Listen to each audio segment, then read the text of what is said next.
Give an example of your willingness to seek and consider new ideas, additional alternatives, or different approaches to problem solving. Um, Give an example.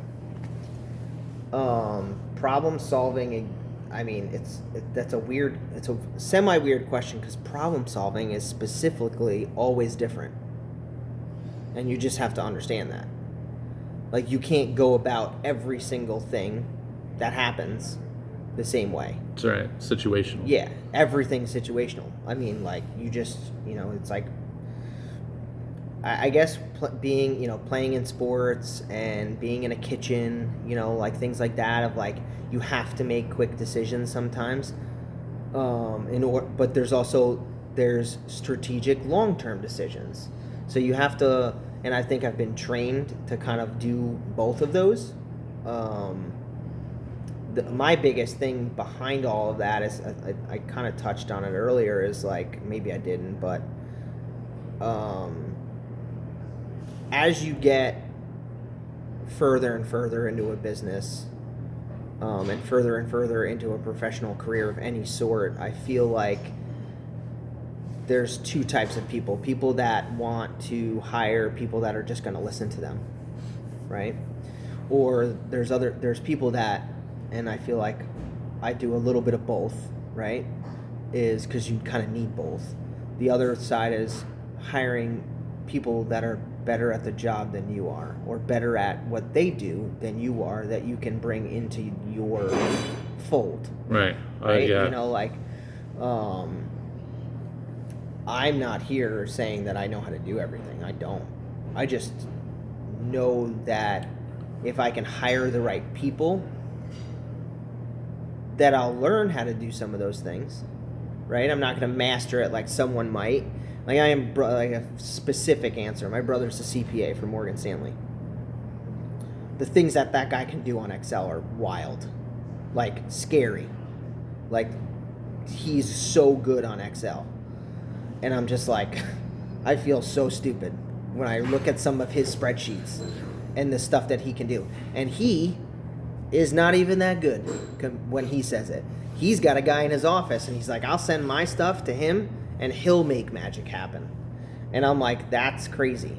I don't want to learn how to do that like that guy. I don't think I'll take forever, But that doesn't mean that I don't want to try, or I don't want to have someone like that accessible to me. And Sure. I think they don't necessarily always have to be working for you, but, like people always say, like, I'm sure when you own a business for a long time, you have a guy for everything. You have someone for everything, Mm-hmm. and it's that list of things did not happen quickly. No. Yeah. Went through like 12 plumbers to find a plumber that works for me. But that is just how it is. Yeah. And then there's the other part of like being in a leadership role that like I was never afforded.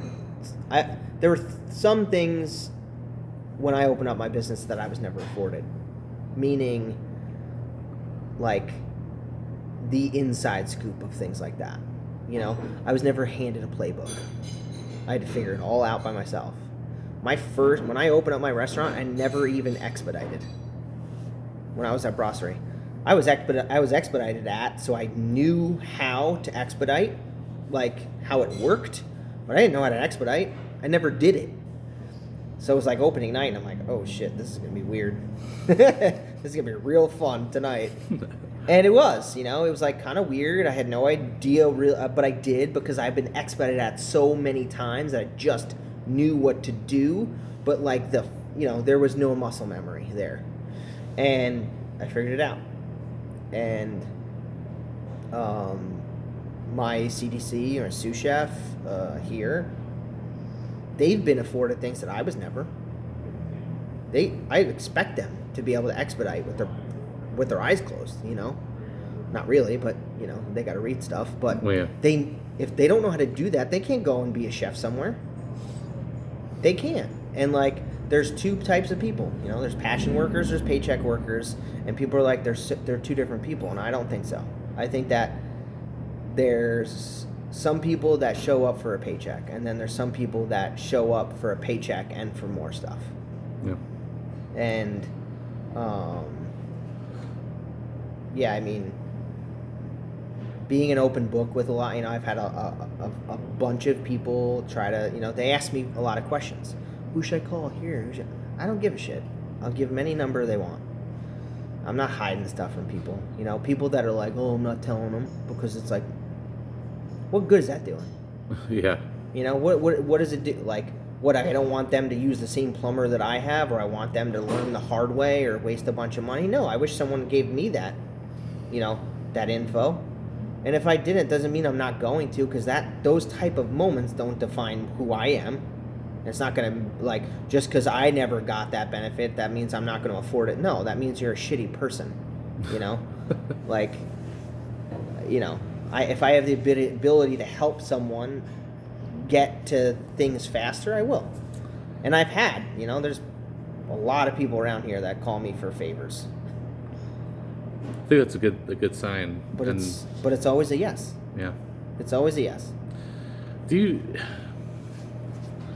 you feel like I don't know, from what you just explained to me, it's almost like your competition's not really your competition in a sense. It's more of like a camaraderie that you. So it's like it's both. Okay. It's always both, because you're fighting. You are fighting for customers. Right. You're always fighting. But I could explain this to you in a pretty. This is how I do things. I always explain it in a different way that might work. That's how I did. That's how I did wine tastings at school. I'm like, it doesn't taste like fucking cat pee. Come on. That means you tried cat pee once, Yeah. you weirdo. Yeah. Where it's like, no, it tastes like Fruit Loops. We've all had Fruit Loops, Smells like Fruit Loops. It's I could say I've never had relatable cat stuff. pee either, so. Well, it's like, this is the thing. It's like, I'm not here to just talk a bunch of fluff, right? It's like, I'm talking about very hard, relatable things. I want people to understand that I know what people think. I know how people think. I know what people want. I don't know all the time, but most of the time I'm gonna get it right, because if I like it, I'm hoping that a lot of people will. Yeah. But yeah.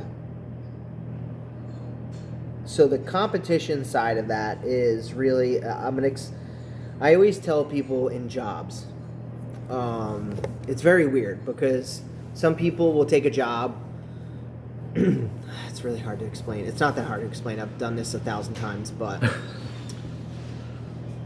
I've always said about myself that the more I have so much respect for my business partners, right? That if I were to walk across the street and get hit by a car, this place needs to function. That basically happened this year, except I didn't get hit by a car. I got shingles in my ear, and I was out for 2 months. The wheels on this place can't fall off. I have partners. This place needs to go on. So that's why I do things the way I do them. And so explaining this it's super easy for people to understand once I say it, but the more replaceable I make myself to this business, the less replaceable I am. If that makes any sense. The more I make this place function without me, makes me that much more valuable for this place. Right. Because I am not choosing to. Have you been to these small mom and pop shops, and it's super weird? I just went to one the other day, and it was you go on YouTube a lot. You ever seen those little games that people get? It's like a lock trick, and you have to do all these 7 different things, and it unlocks a new thing, and then all of a sudden it pops open and it's unlocked finally. Yeah. But it's 20 steps later. So these mom and pop restaurants where there's this fucking guy that works there, he's the owner, and he's got a set of keys, and he hits 16 buttons, and unlocks that door to unlock this door to turn the lights, and if the switch isn't here, then that bathroom doesn't, like, if you don't exist, dude, this place can't even open, like, and it's just one of those things that it's frustrating, because I've worked for people like that, like, frustrated me to like yes, we keep our, like, there's some things here like that, we keep our towels downstairs locked up, but like, I make this place be able to function with the people that work for me, right? And I'm not trying to make myself not have to be here, right? Right. I'm trying to respect the fact that if something were to ever happen to me, that my business partner's business won't crumble. And me and my, like, Jamie, Jamie used to be like the other way, was like, he kept everything super close to the cuff. And I'm like, dude, there's no reason for that. You need to function in an open playbook. Because the more that you make yourself less, like, this whole place less dependent on specifically you, is the more that this place will be specifically dependent on you. From the reality of no one's going to ever want you to go, because that's you're focusing on the health of this place and the function before yourself. Right. No, I understand. So, when I say about competition, it's kind of the same thing. The competition, if you have a good relationship, will always kind of be a competition, but you're going to gain friends and a better open network with these establishments. That if you never say no to them and you always say yes. I have some places around here that don't like us because one specific reason: we're always busy. Do you know what we still do when we're busy? We tell people to go to those places. They probably don't do that for us. But that's the same thing, like I said before. I have no control over the shit that they do. Right. I know the stuff that I'm gonna do, and then I want to go home and sleep at night, and know that I put my best foot forward every day, and I'm gonna do the right thing. Yeah, I respect that.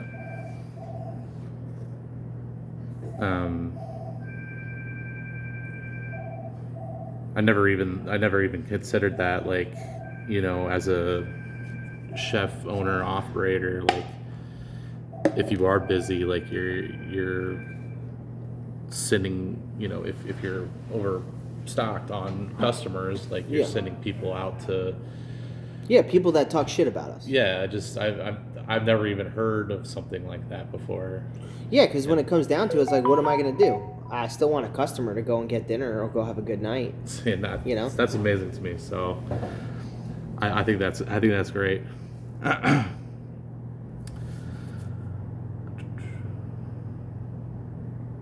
feel like a lot of these questions are starting to kind of mesh with the answers that you've given. Yeah. Give an example of how you made constructive use of a difficult situation. Did I ask that, or? I mean, we could talk about this year. Yeah. The pandemic. Yeah. Specifically, why not? We basically, I try to keep it as short and epic as possible, because that's what it was, but not short. So prior, 2019? Or was the start of 2020? Because it was already 2020. March 2020. Yeah. So we had this, like, crazy comedian that came into the city of Poughkeepsie, and we had a record weekend. It was like March 6th.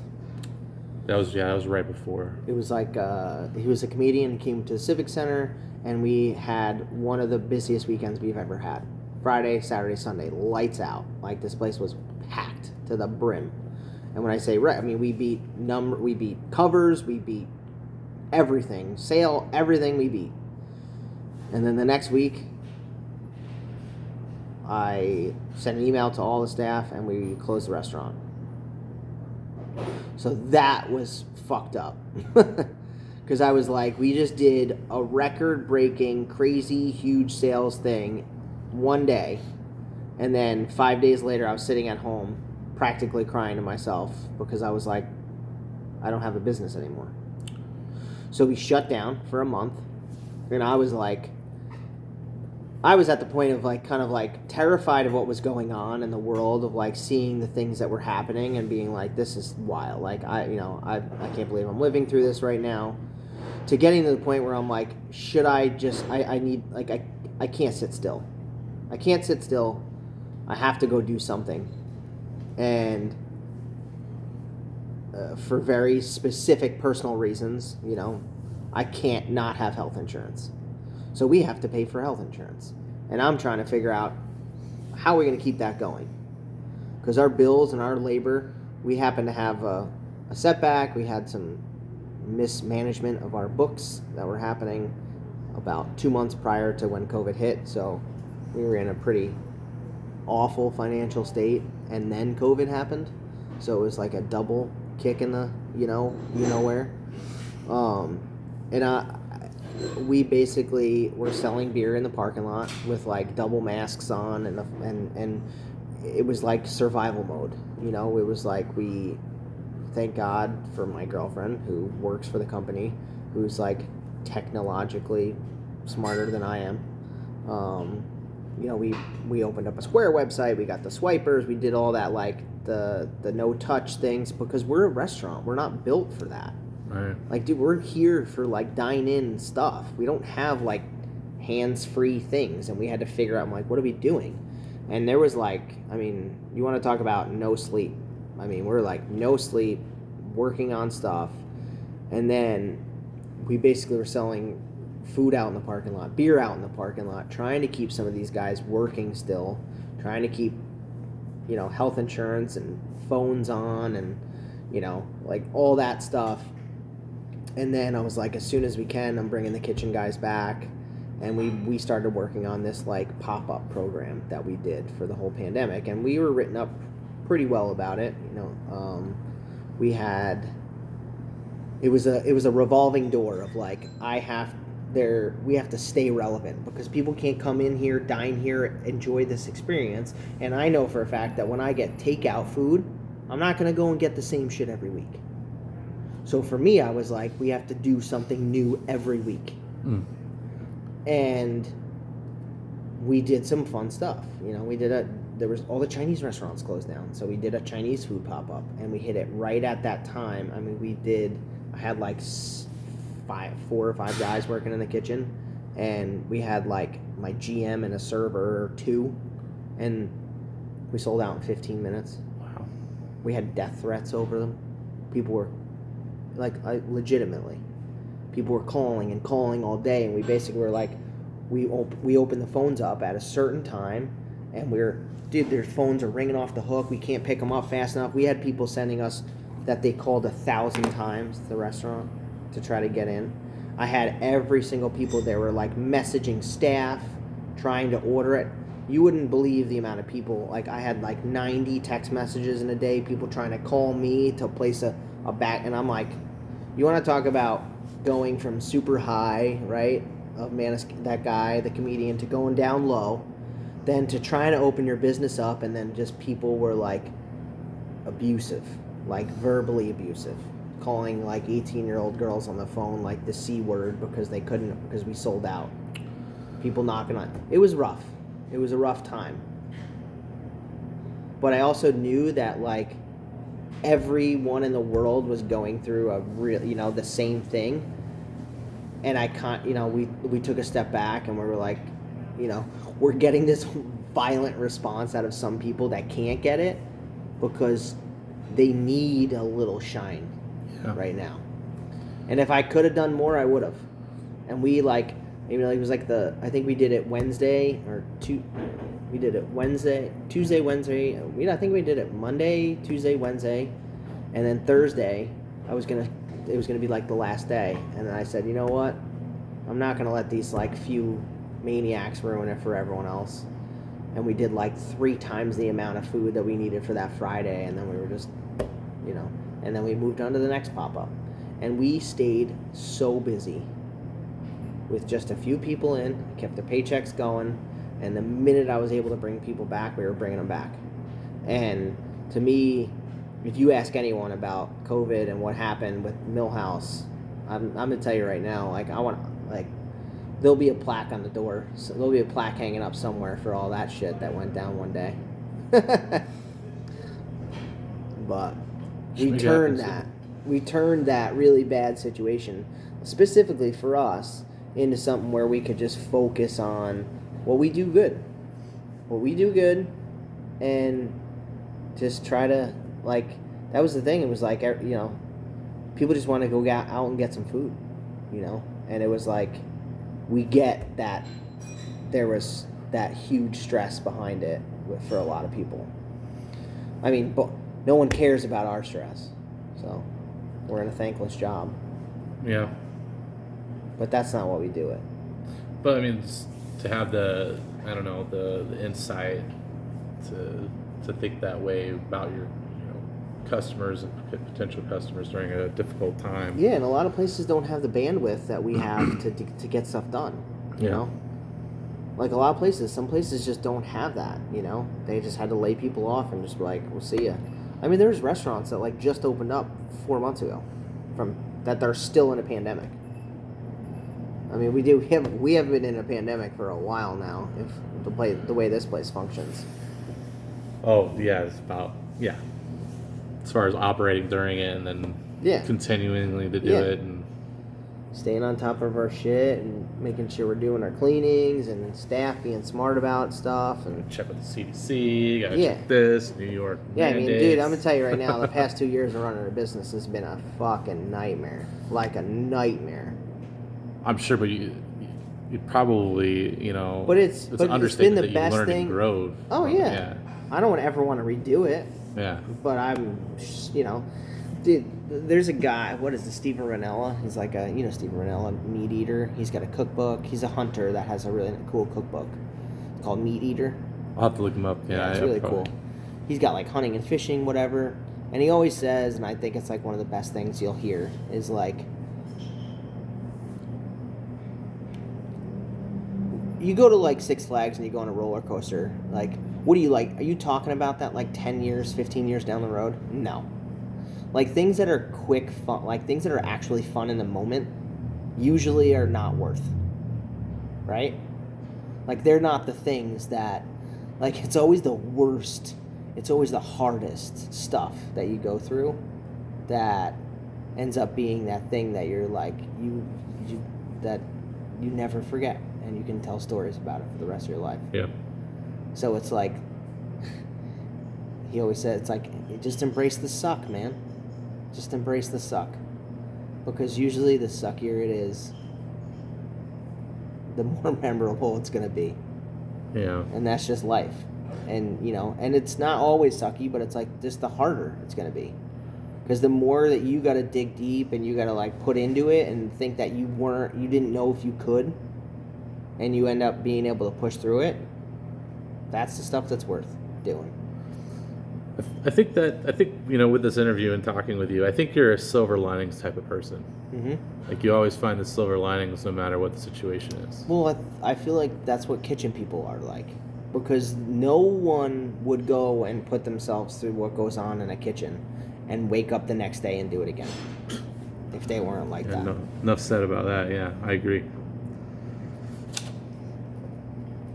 I mean, you got to think about how many days you're like, you just like, at the end of the shift, you're like, wow, that was, it's almost like I don't know if it's like a badge of honor, It's just like, you made it through it. I mean, you know this very specifically, Yeah. Because you were in something that, not a lot of people have been through. And that's a fucking badge that you will never that's a part of your life you'll never lose. Right? Correct. Same goes for you. Does it cause damage? Does it cause physical and emotional damage? Fuck yes. Absolutely. It does. Yeah. But are there a lot of good things that you remember out of it too? Absolutely. There you go. It's the way you got to look at it. Yeah.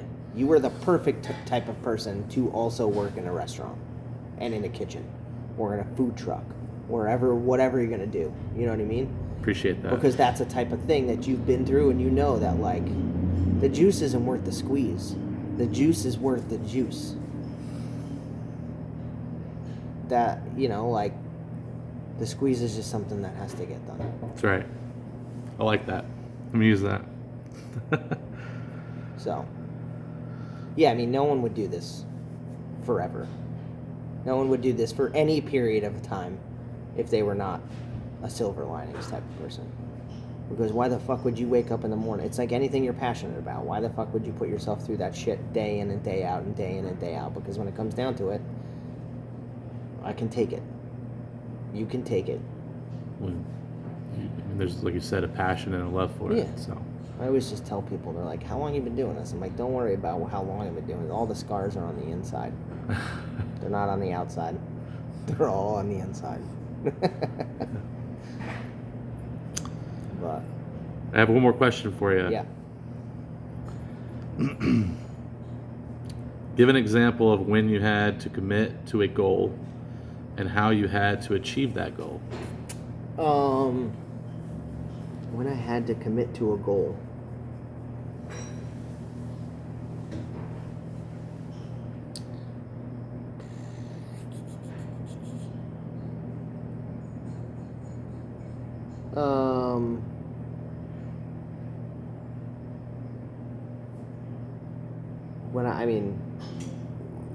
I think the first job, so like my externship, I guess that's like a small goal for me.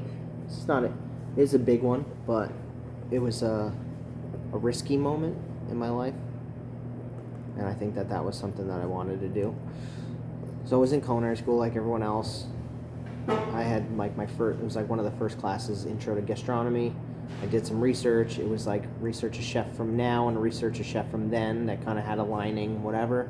So I did Alice Waters and Melissa Kelly. And I was doing the research on both places, and I saw Melissa Kelly. She was a chef, had a restaurant, did the research on Primo, blah, blah, blah, blah, blah. And it was like, I was in love with like the whole thing, the package, right, that was going on there. Did my class, got done with it, forgot about it. You know what I mean? Because like you're in school and then you got to learn all your shit, whatever. So a good friend of mine in high school's mom worked in the admissions office at the time. She's not there anymore. But it came for externs, and it was like coming up, and I was already researching places that I wanted to go to. I'd trailed a bunch in the city, worked a bunch of stuff like that. I thought I wanted to go in the city, and she was like, hey, do you remember that place that you were, because I used to basically go to her and talk to her. She was like my therapist. Just because so when I was in culinary school, like I had no friends because I was not there for friends. Like I was like zero. Associates was like zero friends. I was like, I'm in class, I'm here to learn, I am not wasting my money. And she was like, hey, do you remember Primo, Melissa Kelly, blah, blah, blah, blah, blah. She's coming here. And she's like, your extern's in like a month. So you might want to set up an interview. It was like a month and a half. And I'm like, yeah. I had already gotten accepted to like a couple other places that I wanted to go to.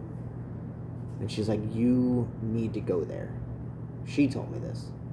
She's like, you need to get away from here. Do not go down to the city. Because the city for you is not gonna do the stuff you want.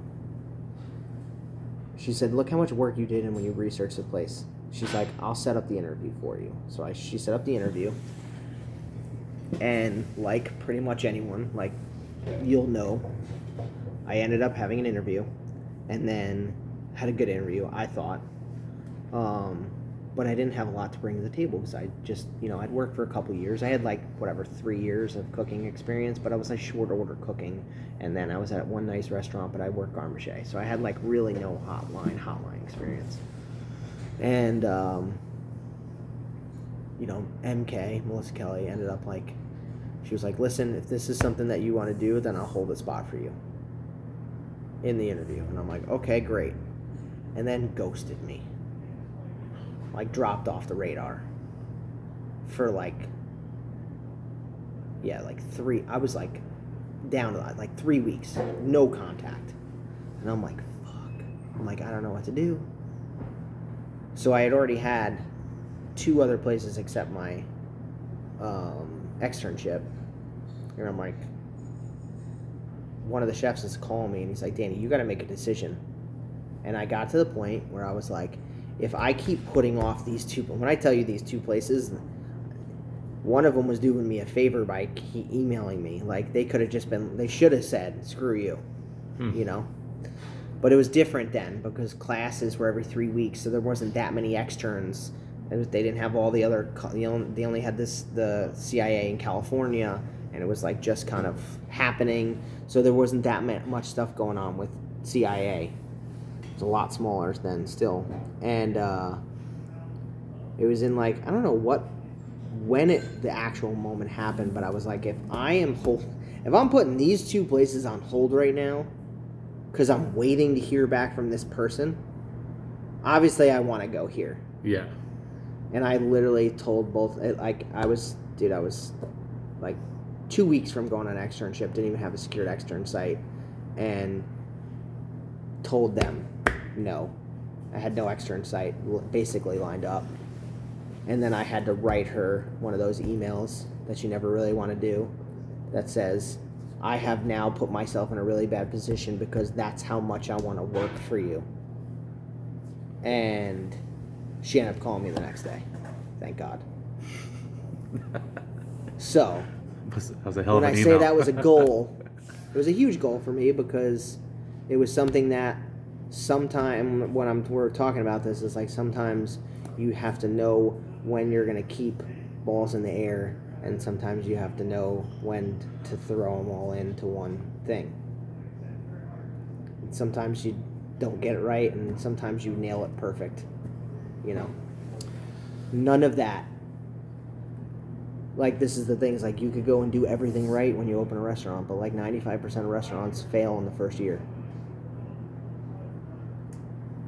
And I'm pretty sure a little higher of that fails within the first 5, 97, 98 fail in the first 5 years. So it's like you could do everything right and you could still lose it. Yeah. So the fact of the matter is sometimes you just got to be willing to risk it for the biscuit. Becomes less of a risk, the more you surround yourself with good people, as you said too. Well, the more track record, the more you have, it's usually becomes less of a risk for sure. It's like anything though, Well, awesome interview. Is there anything that you'd like to add? Any substantial quotes that you like from No, mentors? I think I did enough. Did a lot of quotes. I like it. Speaking of like mentor, like who would you say a mentor for you is? Just kind of. I mean, Melissa was one of my biggest mentors. Yeah. It dropped very quickly though, Wow. but she was definitely one of my biggest mentors. Do you have a mentor today? Not really. My thing for me is not necessarily doing. I feel like there's a level of some mentors need mentors, right? Like mentors need mentors, but I don't think that I'm in that point of life yet. I have inspirations. I have people that inspire me.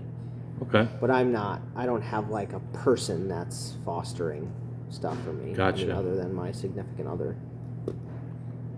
But that's not from a professional standpoint in most part. Some of it is. Carries over. Yeah, maybe. Some of it is. Yeah. She I like doesn't- that. You have people that She inspire. definitely doesn't teach me how to cook though, Yeah. But there's definitely inspirations that I look at and I follow, and they're around every fucking corner, dude. You just gotta look out for Yeah, them. you just gotta not, wanna. There's like I said to you, it's like a lot of it's just what you're willing to do, It's how far you're willing to go. It's because it's ultimately about down to you. I like that. All right. Thanks for your time. You got it. Peace.